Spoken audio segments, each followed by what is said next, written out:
Hey guys, నేనైతే టింకు స్కూల్లో పీటీఎంకి పోతున్నా, పేరెంట్స్ టీచర్ మీటింగ్కి. ఇంకా పేరెంట్స్ ఇద్దరిని రమ్మన్నారు, కానీ మా హస్బెండ్కి అయితే వర్క్ ఉండే, అందుకని తను రాలేకపోయిండు.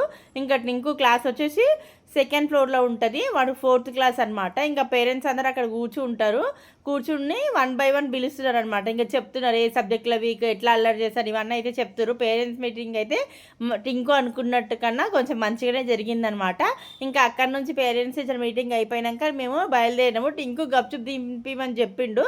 అప్పుడు ఊకోవచ్చు కదా, నేనేం చేసిన సరే పోయిన తర్వాత ఇక టర్న్ చేస్తుంటే అప్పుడే సడన్గా కాల్ వచ్చిండే. నేను చూపు పక్కకు మలిపే వరకు సడన్గా ఈ చేతిలో ఉన్న హ్యాండిల్ అయితే రేజ్ అయ్యింది. కొంచెం కొత్త కదా బండి నడపడం, రేజ్ అయ్యి కింద అయితే పడింది అనమాట. హ్యాండిల్ వచ్చేసి కడుపుకు చాలా బాగా గట్టిగా తాకింది. ఇంకా ఇక్కడ తల దగ్గర అయితే గీరికపోయింది, 2 మోచేతుల దగ్గర గీరికపోయింది. ఇంకేదైనా బండి నడిపేటప్పుడు మాత్రం కాన్సన్ట్రేషన్ ముందరనే ఉండాలి. అది లేకపోవడం వల్ల ఇట్లయితే అయ్యింది. ఇంకోసారి ఇట్లా అయితే జరగకుండా చూసుకుంటా.